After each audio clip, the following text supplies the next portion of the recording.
Are you wondering how the housing market is doing? Is it a healthy one or not so healthy one? Well, my name is Roxanne Govari with Pemberley Realty here in San Diego, California. And I wanted to go over the state of the housing market and see if we can explore it together and figure out how things are looking and whether or not we need to be worried about it. So let me share some of the slides that I have taken. I am a well, we all listen to the news, and sometimes the news is good, and sometimes the news is bad, and sometimes the news is hyping things up, and sometimes they're not. And so I was talking to one of my clients this morning, and they were saying that they had heard that the housing market has slowed down. And I was saying, well, it's interesting that you say that because for us realtors who are actually on the ground with boots on the ground and working day in and day out with buyers and sellers, we actually have experienced this. The market has slowed down for about going back to about 2 months. So today is May 23rd. So if you think about it, the market has started slowing down sometime in March. Now, the interesting thing is that the market usually is kind of slow in January and February, and then it picks up in March, and then it keeps going strong until end of August, and that's the seasonality of the market. And then after August, things start to slow down, and until they basically come to be the slowest in December, in November and December around the holidays, which makes sense, right? So this year the market is doing something that's unusual, and that unusual behavior is the fact that it's slowing down right around March, right as when you expect it to pick up. But that's because interest rates are a big factor in our industry in real estate. And when the interest rates shift up, then the real estate market slows down. And if interest rates shift down, then the real estate market picks up. That's just one factor that has a lot of say in the state of real estate. So let me share some of my slides with you, and we can explore this a little bit more and figure out if we can learn something or two from the news that at least I listen to, and I want to share with you. So let me get that going. And so I am a big fan of CNBC, which that's where I go to get my source of information, or try to basically predict what's coming next so that I can advise my clients better. Now, I was listening to another a podcast about how to basically advise buyers and sellers, and basically based on the interest rates and predicting the interest rates and how the interest rates will do in the future. In my opinion, it is better to not try to predict how the market is going to do and what interest rates are going to do, but actually try to do what's best for your personal finances and what's best for your lifestyle, and make your decisions based on that. That being said, these are the numbers. So we are in the month of May, so we're naturally looking at April's numbers. So this is the latest out of CNBC that I was listening to the other day, and yes, they were saying that April numbers were a miss. So April numbers were not as strong as we expect, which is what I have also experienced, and which is exactly what we're talking about, that the market has been slow ever since March. So April was a slower month, and May has been a slower month, which basically means that we're going back to a normal market. And a normal market is a market where there is a little bit more balance between supply and demand, and it's not that supply is down here and demand is up here. That is not a normal market. A normal market is where things are right about there. So if things are slowing down, we're basically getting closer to a normal market, which is actually what we want. May not work for everybody. For example, if you're trying to sell and if prices are coming down, then that might not be the best market for you. Or if you're thinking of buying and prices are rising and demand is really high and you have a lot of competition, that may not be a favorable thing for you. But in general, a normal market is what we all want. Okay, so going past that, let's see what else we have here. So April existing home sales miss, and that's basically the numbers of what we're talking about from February 2021 to May 2022. You can see that things are actually starting to slow down, and where they were a little bit doing better, which is this chart is natural, right? You have things slow in February, and then things start to pick up, and now we're actually seeing things slow down by a lot.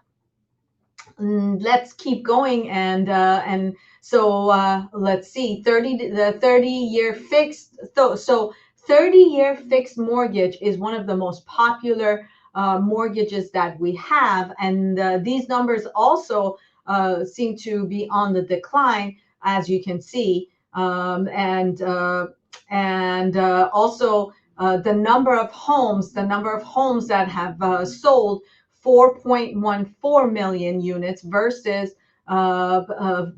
the estimate that the market had was at 4.25 million homes, and only 4.14 million homes were sold in April. So if you watched my video of our local market update last week, I had these numbers for our local market, and now we're looking at the national market, which is also important to take a look at and see the difference. Okay, and let me keep going on this. Okay, existing home. So the good news is inventory has increased, not by a whole lot, but at least by 16%, which is good news. We do need that inventory to rise, because everybody, or maybe not everybody, but a majority of the homeowners were able to refinance into those 3, 4, 5% interest rates, and so they're essentially locked into those numbers, and are unable to get out of their own house, because if they got out of their house at 3% interest rate, they could not even get back in it with 7% interest. In other words, they could not afford to live in the same house that they live in now. So that is the reason why our inventory is so low, and that is the challenge that we have for years to come if interest rates do not come down to those low levels, which, in my opinion, that was a COVID phenomenon that we probably won't see for any time soon. A 3% interest rate is almost free money, and I don't know if we will see those numbers anytime soon. So again, 16% home sales, 16% increase in our inventory, which is what we talked about. And let's also talk about median price. Now, we talked about median price again in my last week's local market update. I covered that, and now we're looking at the national median price of 5.7% increase to $407,000. Now, our median price in California is somewhere around $1 million. So obviously, the median price of homes in California, in San Diego in particular, are a lot higher than what you see in national averages. But it's interesting to see that, for those that want to leave California, let's say if they're selling their median priced home at $1 million and they're moving out of state, they are looking at purchasing something for about 400,000. And again, these are median numbers. You could be selling something here for 2 million. You could be moving somewhere and paying $200,000. I was interviewing one of the agents in Tennessee, and you could get a house there for $250,000 in that state. So, numbers differ depending on where you are planning on moving to. But this is the median price of a home in the United States, about $400,000. Okay, let's see what else is out there that we can talk about. And again, home priced over $1 million have actually gone up in price, which is also interesting because that divide between rich and poor seems to be growing. So the ones that do have money have ample money to pay more for the type of home that they want to buy. And okay, so let's see. First-time buyers. So it seems this is actually good news. First-time buyers are going up by 33% versus a year ago, about 29%. A healthy market has a fair number of first-time buyers getting into the market. And being a realtor for a lot of years, I've got to tell you, it's a lot of fun working with first-time buyers and helping them get into their own home, because there's so much excitement there, and they're so happy to get into their home that it makes it a lot of fun to work with them and to help them purchase a home of their own. So that is also it's refreshing to see that the number of first-time home buyers have gone up this year versus last year. All right, let's see what else we have. Okay, so this is, let me see if I can find the name for the lady. There we go. So this is Christine Lagarde, and she is the European Central Bank president. And what she was basically saying was that they think that in the EU, European Union, they finally have inflation somewhat under control, which means that they are planning on keeping their interest rates level or possibly lower their interest rates going into the future months, near future months. Now, how does that affect us in the US? Well, we are all very much interdependent. So if something happens in Europe, it's probably going to mirror what's going to happen here and vice versa, because our economies are very much interdependent. So if European Union comes out and says that they think that they have inflation under control and that they're looking into moving into the future and cutting interest rate, that may also be something that we're looking at, depending on where our economy, if our economy is trailing behind theirs or is ahead of theirs. That remains to be seen. But if they're saying they think that inflation is under control in Europe, then that may be a good news for us. Maybe that will translate into us getting a hold of inflation, which means that if inflation is under control, then interest rates will eventually come down. We don't know when, we don't know how much, but we know that that might be something that we're looking at going into the horizon. All right, so let's that's another slide from Lagarde saying inflation is under control. And okay, so these are all some other numbers that CNBC was sharing with us, and Harris poll is one of the polls that they were pulling to get the opinion of of consumers out there to see what consumers are believing. And this is going to affect how, buyers and sellers are going to behave. After all, buyers and sellers are consumers as well. So if 55% believe the economy is shrinking, 56% believe the U.S.